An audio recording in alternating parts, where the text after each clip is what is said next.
नमस्कार दोस्तों। देखिए मित्रों, हमारी जो लास्ट क्लास हुई थी वो मेवाड़ राजवंश के जो शुरू के शासक हैं उनके बारे में मैंने आपको कुछ महत्वपूर्ण घटनाएं बताई, कुछ महत्वपूर्ण बातें थी जो मेवाड़ के शुरू के शासकों के बारे में। और अब आज हम कुछ और महत्वपूर्ण शासक हैं उनके बारे में बात करने वाले हैं जो महत्वपूर्ण बिंदु हैं। इसके साथ ही आपको एक क्वेश्चन का जो है वो आंसर बताना है कि मध्यकालीन मेवाड़ का स्वर्ण युग किस शासक के समय को कहा जाता है। मध्यकालीन मेवाड़ का स्वर्ण युग किस शासक के समय को कहा जाता है, इसका उत्तर आपको कमेंट करके बताना है। तो इसके साथ ही हम आगे बढ़ते हैं और वीडियो को लाइक जरूर करें, ज्यादा से ज्यादा शेयर भी करें। तो देखिए, मैंने आपको लास्ट क्लास में क्या समझाया था कि जो रावल शाखा थी जो मेवाड़ वालों की, वो 1303 में अलाउद्दीन के आक्रमण के साथ में समाप्त हो गई थी। उसके बाद में सिसोदा गांव का रहने वाला, वही सिसोदा गांव जिसकी स्थापना राहप ने की थी, तो सिसोदा गांव का रहने वाला हमीर वो यहां पर आक्रमण करता है और पुनः चित्तौड़ पर अधिकार कर लेता है। तो चूंकि ये किस गांव से आए थे? सिसोदा गांव से, तो इसलिए यह वंश अब यहां से क्या कहलाएगा? सिसोदिया वंश। कब वापस ये विजिट करते हैं? 1326 में। तो अब उपाधि भी धारण करेंगे राणा की, जो अब यहां के शासक होंगे। तो ये थोड़ा सा बिंदु का आप ध्यान में रखिएगा। इसके अलावा राणा हमीर से संबंधित दो बातें आपको और ध्यान में रखनी होती हैं। एक इनकी उपाधि थी विषम घाटी पंचानन, जो किस में कहा गया है? कीर्ति स्तंभ प्रशस्ति में। विषम घाटी पंचानन का मतलब होता है विकट आक्रमणों में सिंह के समान डटा रहने वाला। और दूसरा जो है वो, और इनको कहा गया है ये वीर राजा। तो वीर राजा जो है वो इनको रसिक प्रिया में कहा गया है।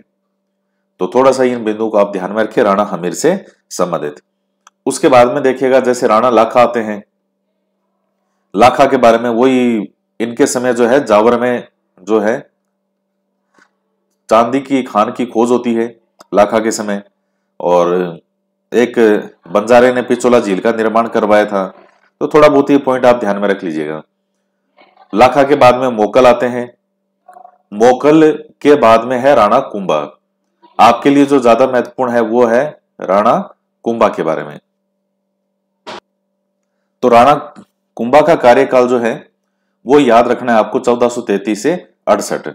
अब देखिए, मैं पहले वाली वो सारी जितनी भी बातें हैं कि क्यों जो ये राणा मोकल है, तो कैसे इनका जन्म हुआ, यानी वो जो सारी कहानियां, घटनाक्रम, कि जैसे ये राजस्थान है तो ये मेवाड़ है, और यहां मारवाड़ का था रणमल। वो अपनी बहन हंसाबाई के साथ में कहां आ गया था? मेवाड़ में। तो जो राणा लाखा है उनको हंसाबाई पसंद आ जाती है। रणमल इस शर्त के साथ में विवाह करता है कि मेरी बहन से जो उत्पन्न संतान होगी वही क्या बनेगी यहां का, तो वही जो है वो मेवाड़ का शासक बनेगा। तो इस तरह से जो सारा घटनाक्रम होता है ये सब आपने पढ़ रखा है। तो उसमें जो राणा लाखा का बड़ा बेटा होता है चुंडा, वो जो है वो स्वेच्छा से अपने हक का त्याग कर देता है। तो चुंडा को जो है वो मेवाड़ का भीष्म पितामह भी कहते हैं। तो ये सारा जो घटनाक्रम होता है ये सब आपको ध्यान में है। तो अब मैं बात आगे कर रहा हूं राणा कुंभा की, 1433 से 1468 तक, बहुत महत्वपूर्ण है। राणा कुंभा के बारे में एक तो आपको युद्ध ध्यान में रखना है, सारंगपुर का युद्ध। सारंगपुर का युद्ध ये किस किस के बीच में हुआ था? राणा कुंभा के बीच में, और मालवा का सुल्तान होता है महमूद खिलजी प्रथम। ये चीज ध्यान में रखिएगा, महमूद खिलजी प्रथम है राणा कुंभा के समय, और महमूद खिलजी सेकंड वो आएगा राणा सांगा के समय। जब कौन सा युद्ध होगा? गागरोन का युद्ध, तो वहां अलग आएगा। यहां ध्यान में रखिएगा ये महमूद खिलजी प्रथम है। मालवा कहां पड़ता है? ये जैसे राजस्थान है, ये राजस्थान है, तो इधर मालवा है यानी मध्य प्रदेश की तरफ, इधर गुजरात है। तो इस तरफ गुजरात, इस तरफ मालवा, इधर दिल्ली ऊपर। तो ये सारंगपुर का युद्ध होता है, और इसमें विजित कौन होता है? राणा कुंभा विजित होते हैं। तो इस विजय के उपलक्ष्य में राणा कुंभा ने मेवाड़ के अंदर जो है वो किसका निर्माण करवाया था? कीर्ति स्तंभ या विजय स्तंभ का निर्माण करवाया था। कहां पर? चित्तौड़ के दुर्ग में, चित्तौड़ किले में। तो ये ध्यान में रखिएगा। अच्छा, एक चीज और ध्यान में रखिए, राणा कुंभा ने कभी कोई युद्ध नहीं हारा। राणा कुंभा के जीवन काल में जितने भी युद्ध हुए सभी राणा कुंभा ने हमेशा जीते। तो ये थोड़ा सा बिंदु ध्यान में रखिएगा। इसके बाद में देखिएगा कुछ घटनाक्रम ऐसा होता है कि ये है रणमल, इसकी हत्या कर दी जाती है राणा कुंभा के द्वारा 1438 में। जब रणमल की हत्या हो जाती है तो रणमल का बेटा होता है छोटा सा जोधा, वो यहां से भाग करके बीकानेर के कहोनी गांव में जाकर छिप जाता है। तो उसके बाद में मारवाड़ पर भी किसका अधिकार हो जाता है? राणा कुंभा का अधिकार हो जाता है। तो फिर हंसाबाई के प्रयासों से, किसके प्रयासों से? हंसाबाई के प्रयासों से 1452-53 के आसपास एक संधि होती है जिसको कहते हैं आवल बावल की संधि। आवल बावल की संधि किसके बीच में हुई थी? मेवाड़ और मारवाड़ के बीच में, यानी राणा कुंभा और ये जो था जोधा, जिसने क्या बसाया? जोधपुर। 1459 में जोधपुर की स्थापना होती है। तो आवल बावल की संधि होती है और जोधा को अपना राज्य वापस मिल जाता है। तो ये वाला थोड़ा सा घटनाक्रम आप ध्यान में रखिएगा। और इसके साथ ही जो ये जोधपुर का जोधा ने अपनी बेटी श्रृंगार देवी का विवाह है राणा कुंभा के बेटे रायमल के साथ भी किया था। तो ये थोड़ा सा आप ध्यान में रखिएगा। इसके बाद में हम बात करते हैं, एक संधि आती है जिसका नाम है चंपानेर की संधि। चंपानेर की संधि आपसे पूछ सकता है वो, ये 1456 के आसपास है। देखिए सन थोड़ा ऊपर नीचे मिलता है इसमें, 1456-57 भी लिखा जाता है। तो किस किस के बीच में होती है?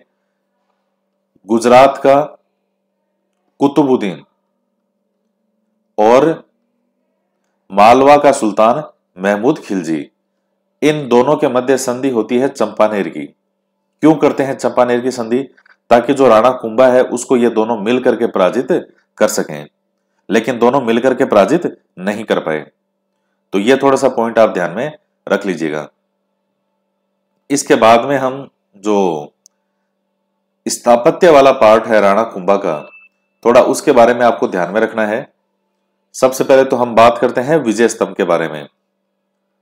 तो विजय स्तंभ कहिए या कीर्ति स्तंभ कहिए, एक ही बात है, ये दोनों नाम एक ही हैं। तो विजय स्तंभ के बारे में जो आपको चीज थोड़ी ध्यान में रखनी है वो इस प्रकार से है कि पहली बात तो ये स्तंभ जो है ये किसको समर्पित है? किसको समर्पित है ये? तो ये समर्पित है विष्णु जी को, भगवान विष्णु को। तो मुख्य द्वार पे मूर्ति भी है विष्णु की। तो ये आप थोड़ा सा ध्यान में रखिएगा। 1440 से लेकर के 48 तक बनता है। 9 मंजिला इमारत है, 122 फीट ऊंचा है, 157 सीढ़ियां हैं। आपको एक तो इसके शिल्पी ध्यान में रखने हैं। शिल्पी कौन थे? जेता, नापा, पुंजा और पोमा। तो यह ध्यान में रखिएगा। और कीर्ति स्तंभ, इससे ऊपर एक प्रशस्ति लिखी हुई है, प्रशस्ति कि जो कि कौन थे इसके रचयिता? तो कवि अत्रि और उसका पुत्र महेश। तो थोड़ा सा ये पॉइंट आपको ध्यान में रखने की आवश्यकता है। तो इसे भारतीय मूर्ति कला का विश्व कोश या विष्णु ध्वज भी कहते हैं, हिंदू देवी देवताओं का अजायबघर कहते हैं। तो थोड़ा सा ये वाले पॉइंट आप ध्यान में रखिएगा। जैसे और ये माध्यमिक शिक्षा बोर्ड, राजस्थान पुलिस, राजस्थान विश्वविद्यालय, जेके सीमेंट, इन सब का प्रतीक चिन्ह भी है। तो एक तो ये वाला आपका पॉइंट हो गया। एक इसके अलावा देखिएगा जो राणा कुंभा है उनको भारतीय वास्तुकला का जनक भी कहा जाता है। किसको? राणा कुंभा को। तो ये भी आप ध्यान में रख लीजिएगा। इसके अलावा जो श्यामल दास हैं, श्यामल दास, तो जिन्होंने कौन सा ग्रंथ लिखा था? वीर विनोद। उस वीर विनोद में उन्होंने लिखा था कि मेवाड़ के 84 किलों में से 32 किलों का जो निर्माण है वो किसने करवाया है? राणा कुंभा ने करवाया है। बहुत बार पूछा जाने वाला क्वेश्चन, सबसे लोकप्रिय क्वेश्चन है, आरपीएससी हो, अधीनस्थ बोर्ड हो या बोर्ड हो। तो श्यामल दास ने वीर विनोद में लिखा है कि मेवाड़ के 84 किलो में से 32 का निर्माण राणा कुंभा ने करवाया था। और इसके अलावा हम बात करते हैं कुंभलगढ़ दुर्ग के बारे में। तो कुंभलगढ़ दुर्ग का निर्माण किसने करवाया? राणा कुंभा ने करवाया था। कुंभलगढ़ दुर्ग है कहां पर? राजसमंद में। तो राणा जो कुंभा है, उन्होंने अपनी रानी कुंभल देवी के नाम पर कुंभलगढ़ दुर्ग का निर्माण करवाया था। और इस कुंभलगढ़ दुर्ग का जो वास्तुकार है वो कौन है? मंडन। और इसी कुंभलगढ़ दुर्ग के अंदर एक दुर्ग और है जिसे हम कहते हैं कटारगढ़। कटारगढ़ को मेवाड़ की आंख भी कहा जाता है, जो कि राणा कुंभा का व्यक्तिगत निवास स्थल था कटारगढ़। तो यह पॉइंट आप ध्यान में रखिएगा। और जो कुंभलगढ़ किला है, इसमें 3-4 चीजें महत्वपूर्ण है। एक तो यह है कि जो महाराणा प्रताप का जन्म कहां हुआ था? इसी कुंभलगढ़ दुर्ग में हुआ था, बादल महल में, इसी कुंभलगढ़ दुर्ग के। और इसके अलावा महाराणा जो थे राणा उदय सिंह, उनका जो है ये राज तिलक कहां हुआ था? वो भी कुंभलगढ़ दुर्ग में ही हुआ था। और राणा कुंभा की हत्या कहां हुई थी? तो वो भी इसी कुंभलगढ़ दुर्ग के अंदर मामादेव तालाब के पास में हुई थी। इसके अलावा और ध्यान में रखने हैं, राणा कुंभा ने अचलगढ़ दुर्ग का भी निर्माण करवाया था, जो कि कहां पर है? सिरोही में। इसके अलावा बासंती दुर्ग, मचान दुर्ग, ये भी सिरोही में है। इनका निर्माण भी किसने करवाया था? राणा कुंभा ने करवाया था। तो इस तरह से आप ध्यान में रखिएगा। और इसके अलावा कुछ मंदिर वगैरह का निर्माण कराया, जैसे चित्तौड़ के अंदर कुंभ श्याम मंदिर। किसका? कुंभ श्याम मंदिर। और कुंभलगढ़ और अचलगढ़, वहां पर करवाया था कुंभ स्वामी मंदिर। तो थोड़ा सा इन चीजों का भी आप ध्यान में रखिएगा। ये मंदिर का निर्माण करवाया। और भी कई निर्माण है, अब छोटे छोटे निर्माण तो कई हैं। तो ये मेन जो निर्माण है वो मैंने आपको बता दिए। इसके बाद में हम बात करते हैं राणा कुंभा का साहित्यिक योगदान। तो साहित्यिक जो योगदान है उसमें है कि राणा कुंभा के द्वारा रचित कौन से ग्रंथ है? संगीतराज। तो संगीतराज है, ये भारतीय संगीत की तीनों विधाओं का वर्णन है। इसमें संगीतराज में तीनों विधाएं कौन सी? नृत्य, वाद्य और गीत। तो ये संगीतराज। इसके अलावा जैसे और भी हैं, कई हैं, संगीत मीमांसा और सूड प्रबंध। इसके अलावा कामराज रतिसार, संगीत सुधा, एकलिंग महात्म्य। हालांकि जो एकलिंग महात्म्य ग्रंथ है, इसके रचनाकार तो थे कानाव्यास। लेकिन इस एकलिंग महात्म्य का जो फर्स्ट पार्ट है, पहला भाग जो है वो किसने लिखा है? राणा कुंभा ने लिखा है। पहले भाग का नाम है राजवर्णन। ये आप ध्यान में रख लीजिएगा। एकलिंग महात्म्य की रचना किसने की है? कानाव्यास ने। इनके राणा कुंभा के दरबारी विद्वान थे। और कानाव्यास का जो ये ग्रंथ है एकलिंग महात्म्य, इसका पहला भाग जो है राजवर्णन, वो किसने लिखा है? राणा कुंभा ने लिखा है। तो ये कुछ इस प्रकार से पॉइंट आप ध्यान में रख लीजिएगा। और राणा कुंभा के जो दरबारी विद्वान है, तो उसमें सारंग व्यास आते हैं। सारंग व्यास कौन है? राणा कुंभा के संगीत गुरु हैं। फिर आते हैं काना व्यास, अत्रि महेश हो गया, मंडन हो गया। तो इनका कईयों का आप ध्यान में रखिए। और मंडन जो है, मंडन ने कई ग्रंथ लिखे थे, वो भी आपको ध्यान में रखने हैं। रूप मंडन, राजवल्लभ, देवमूर्ति प्रकरण, शाकुन मंडन, वैद्य मंडन, वास्तुसार, वास्तु मंडन। तो ये कई जो है वो किसरे के द्वारा रचित है? मंडन के द्वारा रचित हैं। इसके बाद में है कि मंडन का पुत्र है गोविंद। तो गोविंद जो है उसके द्वारा कुछ रचित ग्रंथों की ध्यान में रखनी है। एक तो है उदार धोरणी,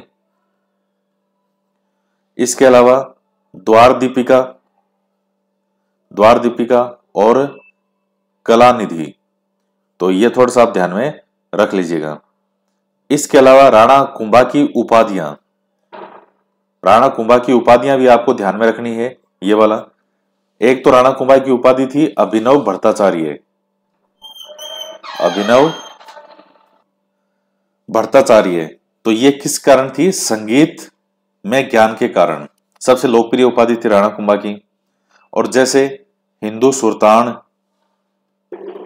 और भी है, राजगुरु, दान गुरु, हाल गुरु, छाप गुरु, नरपति, अश्वपति, तो कई ये चीजें थी।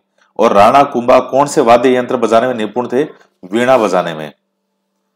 तो ये ध्यान में रख लीजिएगा आप। तो ये राणा कुंभा से संबंधित जो मेन बिंदु हैं।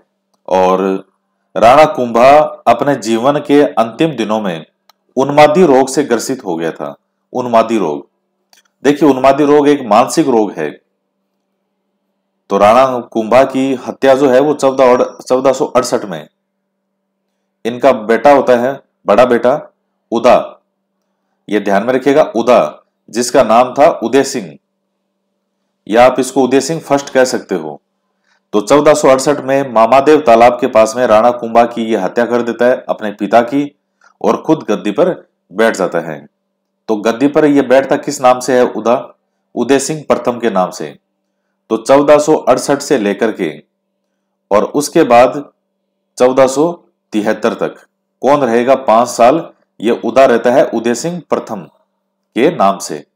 तो आप चीज ध्यान में रख लेना कि जो महाराणा प्रताप के पिता हैं उदय सिंह जी, वो उदय सिंह जी सेकंड हैं। ये चीज आप ध्यान में रखना, नॉर्मली आपको किताबों में नहीं मिलेगी लिखी हुई, लेकिन थोड़ा सा ये पॉइंट आपके थोड़ा सा ध्यान में रहना चाहिए। महाराणा प्रताप के पिता जो है वो उदय सिंह सेकंड है, ये उदय सिंह फर्स्ट है उदा, क्योंकि 5 साल ये गद्दी पर बैठता है।